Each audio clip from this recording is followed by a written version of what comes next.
The office of Prime Minister Benjamin Netanyahu has strongly rebuked allegations that Israel is trying to permanently displace Palestinians from Gaza. The Jordanian foreign minister made the accusation at the Doha Forum in Qatar this week.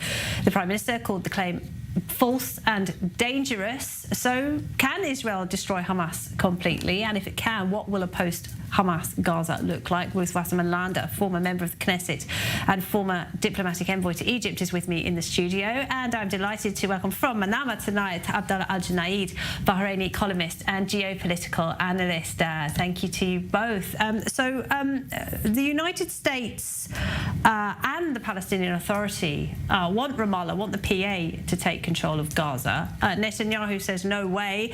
He has said that the PA is trying to destroy Israel step by step. So who will govern Gaza, Abdullah? I believe that we are here today. It's because of Netanyahu doctrine for the last 15 years.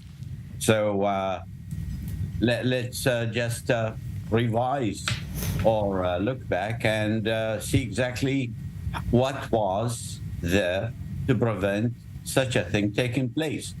It was purely Netanyahu policies. And this is where the Palestinians and the Israelis are paying price. And the whole region is further destabilized. All right. Ruth, would you like to respond to that? I think that the Palestinian Authority in its current situation, given the incitement in the school books and the unstable situation within the Palestinian Authority in the West Bank, cannot possibly take upon itself the Gaza Strip. We have seen in 2015, when the IDF left the Gaza Strip and the Hamas took over, they were adamantly against the Fatah operatives shooting them in the kneecaps and throwing them out of the windows. I don't see any reason to believe that they will be willing 1 second to act otherwise, provided the fact that the Palestinian Authority at the current point is not strong enough to even govern and stabilize the West Bank. How are they going to take on a situation in the Gaza Strip with even a few thousand Hamas operatives left, even if the IDF does a huge job in eliminating the vast majority of the Hamas operatives the day after? It would need a reconsideration of the entire educational system, making away with the incitement, with the indoctrination, and becoming more stable. This cannot be done by the current Palestinian Authority. A word on the incitement, Abdullah, but also if I could get your reaction to comments by the Palestinian Prime Minister, Mohammed Shtayyeh. He says Hamas cannot be destroyed, and he actually wants it to kind of be folded in, or what's left of it, into the PA. He'll be going to Doha to ask the Qataris to give his organisation the cash that previously went to Hamas. What are your thoughts on that? Before that, can I just remark on what Ruth said? It's so typical Israelis to go back to the education books. What about the form of Hamas within the Israeli, the far right settlers? Aren't they exactly the equivalent of Hamas in terms of inciting hatred, spitting on every Christian?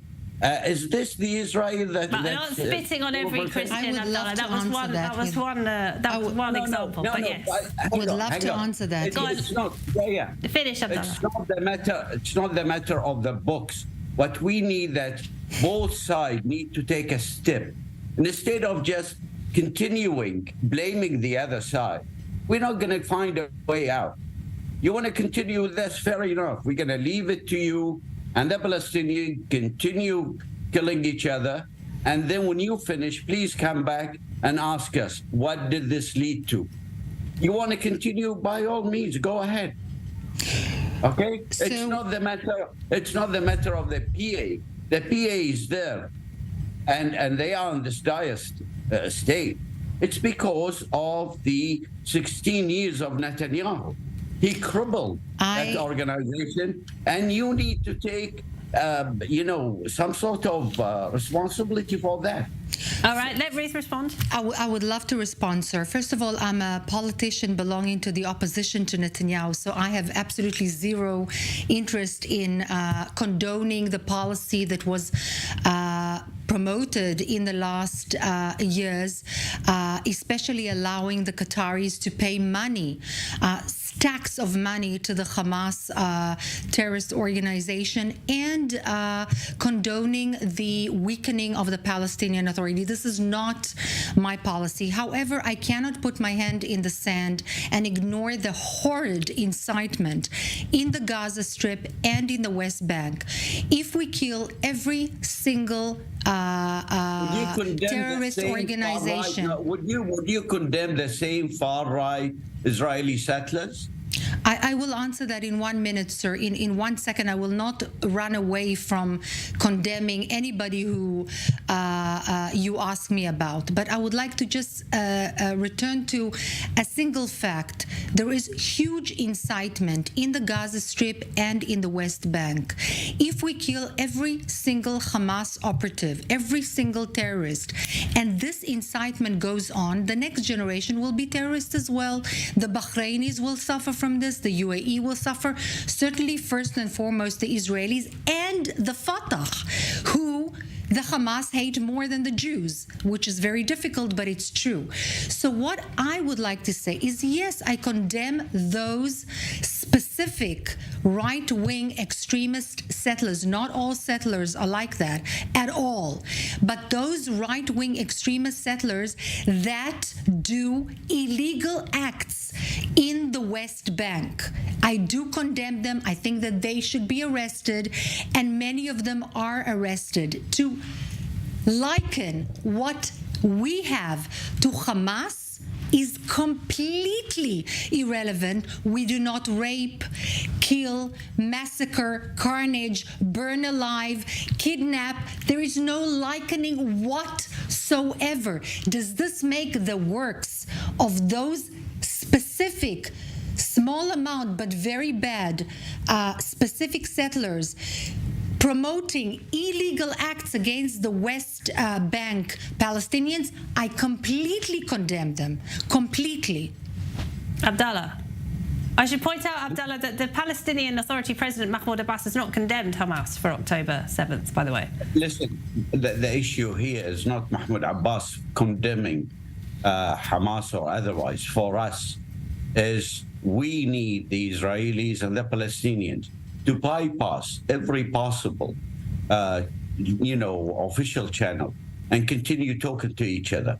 I just returned from Europe, where we had Israeli and Palestinians sitting together and talking to each other. They were not officials, but they definitely have the best interest of Israel and the Palestinians at the same time.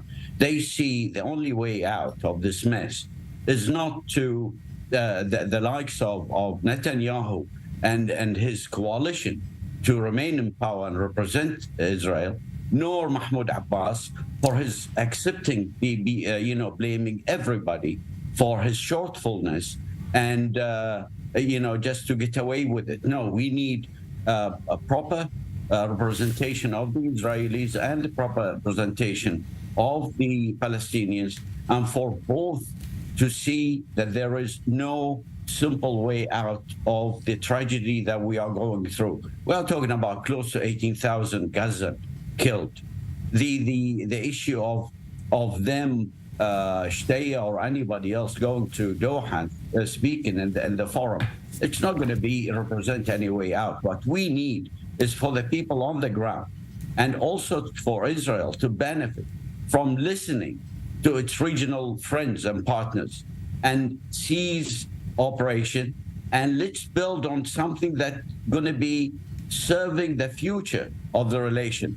You're talking about, in your report about the UAE presenting a UN Security Council resolution. Now, this is, I believe, it's one of those final warnings you're going to be receiving from the region. If you don't stop and listen to us, that could definitely jeopardize the whole thing. All right, Ruth. So, sir, if a country or an entity near, God forbid, Bahrain was to rape, gang rape, kidnap, kill, massacre, burn alive, cut the organs while living of your mothers, wives, and daughters, you would talk and negotiate with the people who did that, even though they say that if they had the chance, they would continue to do this again and again and again. So understanding that the Hamas will not talk to Israel because they don't recognize Israel, they want to murder all Israelis, we need to first make away with Hamas. This is not Netanyahu policy, and I'm against Netanyahu. This is right-wing, left-wing, middle-wing, any wing Jewish policy, because they want to have us annihilated, murdered, raped, killed, cut into pieces. Abdulla, briefly. No, hang on. Ruth, did you hear me say you need to negotiate with Hamas? No, we need to speak with people. My entire professional life, I spoke to Palestinians. This is my policy. I believe in speaking. Let Abdulla go ahead. Abdulla, go ahead. No. Again, this is very fickle. The minute you start to take a central position where both parties, by necessity, need to sit together. I'm talking about the Palestinian. I wasn't talking about Hamas. For me, listen, I'm talking about the Palestinian Which Authority. Palestinians? Fatah? The Palestinian Authority. The Palestinian Authority currently represents 30% of the West Bank only. Ruth, I can't The go rest into wants details. us murdered. No. You want me to go in details? I will go into details. What I'm talking about is now we have a coalition that has been elected by the Israelis. I didn't go and ask how much they represent. I say they are, at the present time, this coalition represents Israel. Now, the PA represent the Palestinian, whether they are controlling 50%, 10%, or 5%. But they are recognized by the international community and Israel that they are representing the Palestinian. So let us not play word games and focus on what needs to be done. What needs to be done for all of us to come together and find a way out. It's not going to be Hamas. No, Hamas shouldn't be in the picture. We all agree on that. But at the same time, continuing killing Palestinians is not going to be aiding nor your efforts or anybody's efforts.